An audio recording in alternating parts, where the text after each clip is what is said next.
What we did was we took this deer footage at the beginning of the episode and ran it through some brightness filters to kind of see what's going on with this deer, because we thought it was really strange that we didn't catch any eye shine from this animal, which was probably about 25 feet away from the garage. Yeah, it was very close. It was approaching the garage.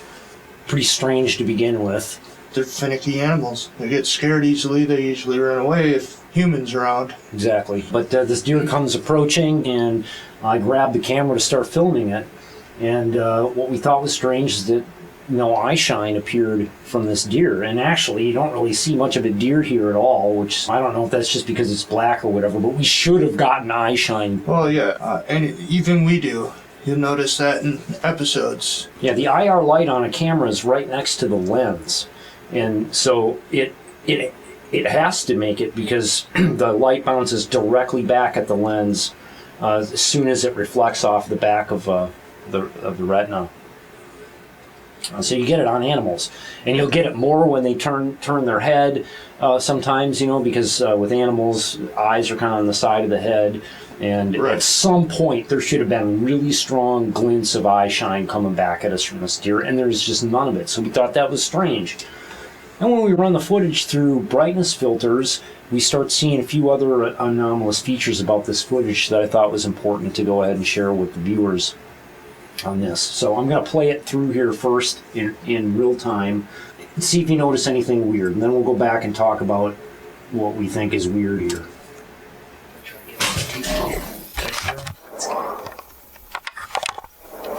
Wait. That's a deer. Yeah, that's a deer. Yeah.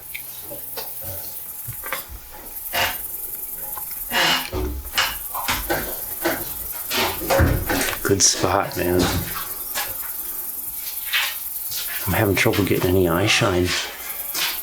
There it goes.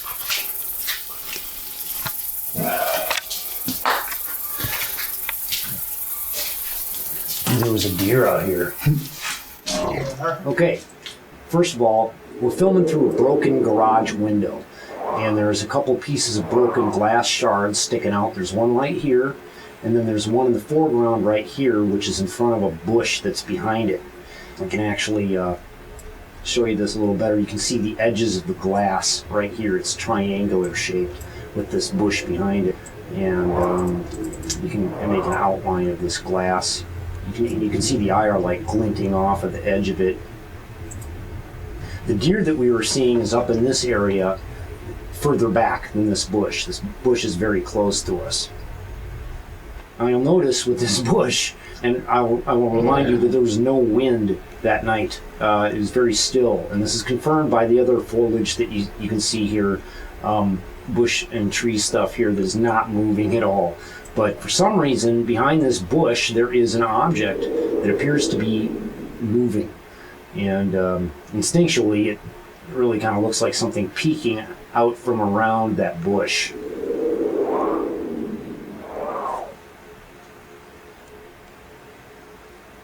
You can definitely see a lot of movement there.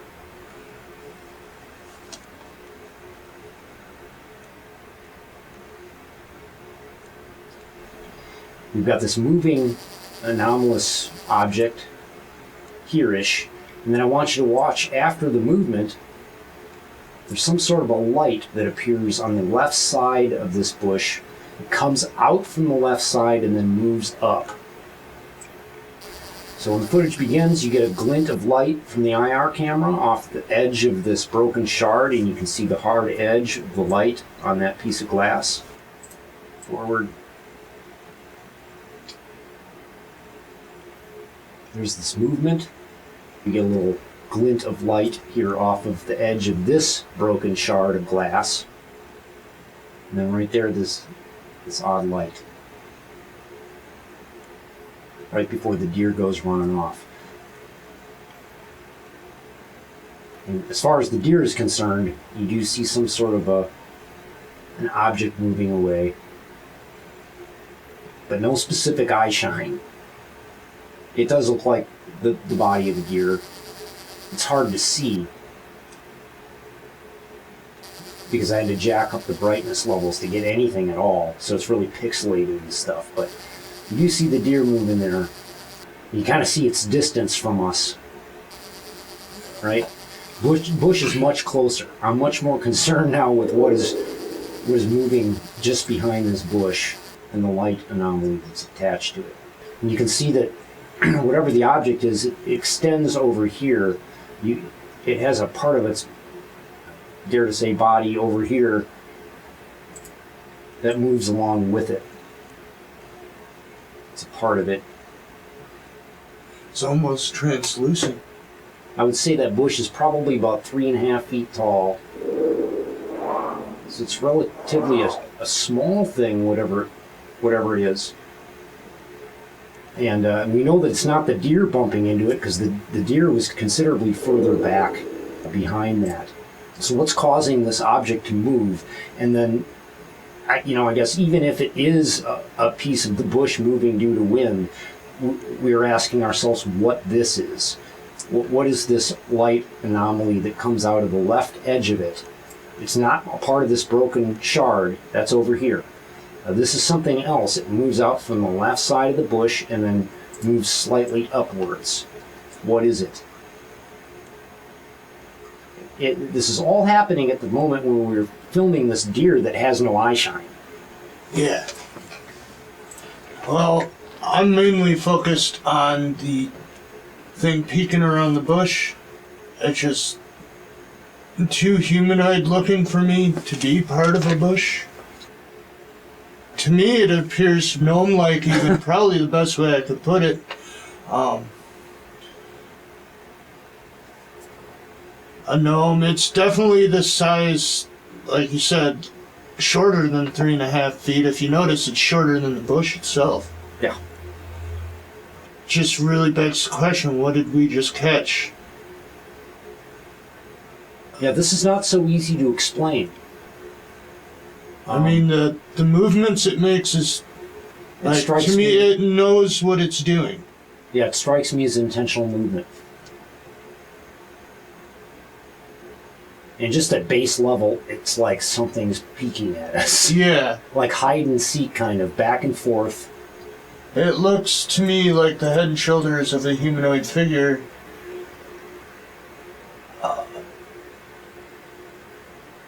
I cannot come up with an explanation for it. Well, just like the deer also, it does not have any eye shine. Yeah, It's really kind of creepy. And, I think there's a lot more weight upon this sort of footage here because of what we caught inside of the house.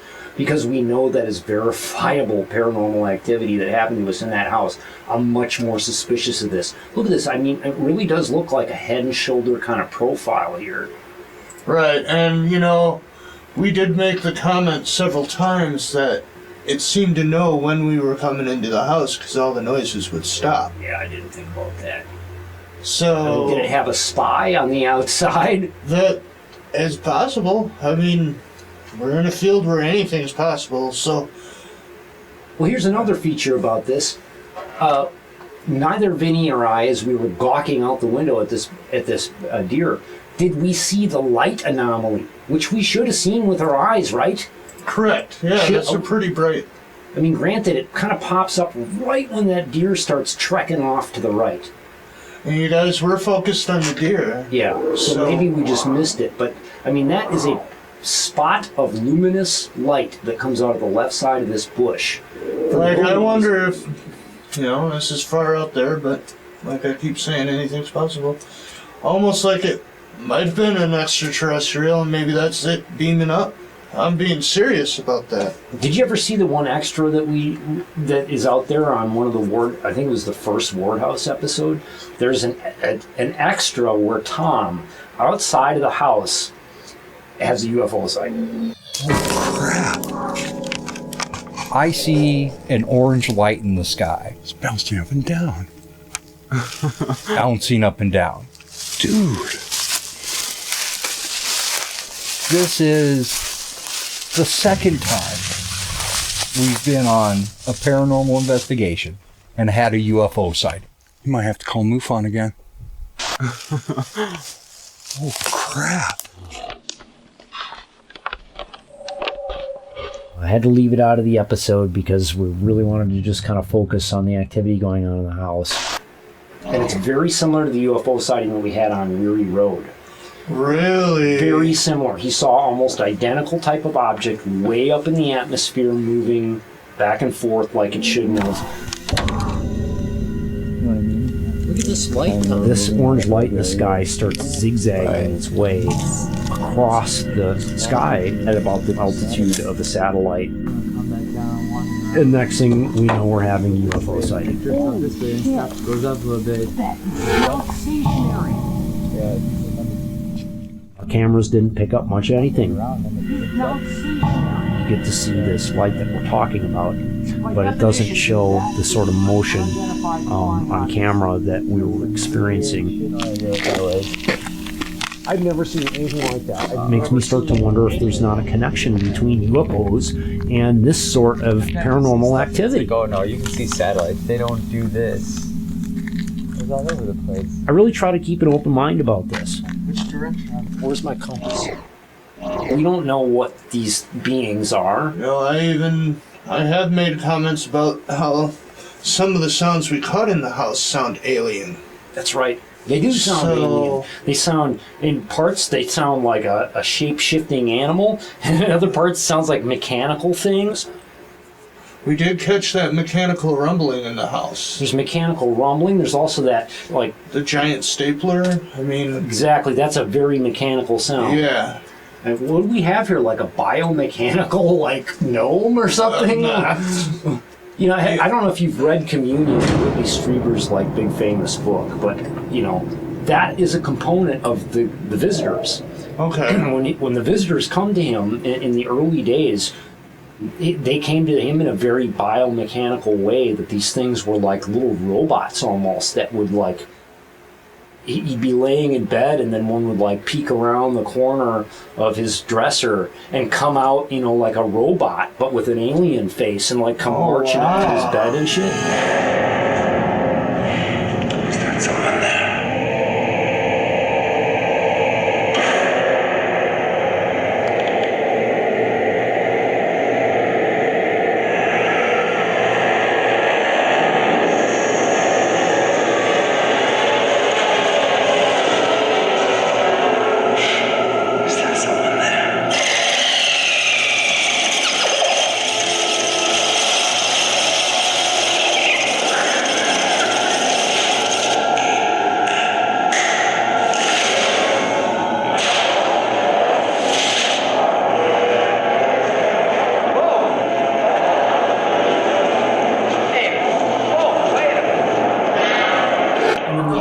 Played a big role in the visitors. I really don't know what to tell you. This is the most bizarre thing you've ever come to me with. And I've seen some pretty weird stuff. Yeah. Well, I know I'm getting chills watching it. It creeps me out too, and that's why I wanted our viewers to see this. With the light that pops out there and the deer with no eye shine, I can't explain that. This just is not tracking. No, well, nothing of that night tracked. Right. I mean, I was already blown away by all the evidence we did find, and then you spring this on me this evening, and yeah. We've, considered ideas from traditional folk tales and legends. Presence of the deer and the animals and stuff, it really does seem to line up with the old tales of coyote, wendigo, skinwalkers, that kind of thing. It just seems like really right on the money. It fits the description, man. I was not expecting this thing to pop up. I was not expecting this at all. Like you mentioned to me about the deer with no eye shine, I found that itself to be unusual, but this was an unexpected surprise. Yeah, it does appear that we've got something that sure looks like it's peeking at us. Yeah. And it's the light anomaly really stands out to me because that's just look at that. It manifests there. Look at that. I really see a head and shoulder. Yeah, I do action see here. it. I mean, it's tough because matrixing is a thing. Our brain wants to see something in everything. In particular, faces. Yeah. You know, we really hone in on faces. But to me, that looks faceless. But Yeah. I'm starting to see that the facial features that I thought I saw was just the pixelation. But I Right. can't deny that's still a head and shoulders. Yeah, I don't know what to say about this. It's really weird, so maybe our viewers can weigh in on some of this too. Yeah, I'd really like to hear our viewers' comments on this. Yeah. What's the light? What's up with the light? What's up with this moving anomaly? What's up with the lack of eye shine with this deer? Wow. I think it's odd. There's really jack shit that we can do in terms of proving this. Oh, yeah. But it'd be irresponsible at the same time if we didn't share it. Right, exactly. And I'm glad we did share it. You got me speechless. I'm pretty good at doing that lately. Yeah, well, especially with this case. I Yeah. mean, whatever it is, it's pretty unnerving. It's unnerving. Because if it is, in fact, an organism of some sort, or even if it's a spirit, it's watching us. I think it's interesting that neither of us noticed this moving bush. Yeah. Nor did we hear any sounds like scurrying going on in that bush. In the presence of a deer with no eye shine, at the location of a house where we had all this crazy paranormal activity, I have to call this into suspicion. Just...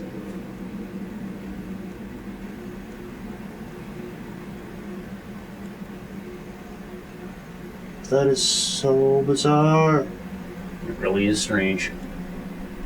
Don't know what to make of it, but that's why we're sharing it, right? Yeah, yeah.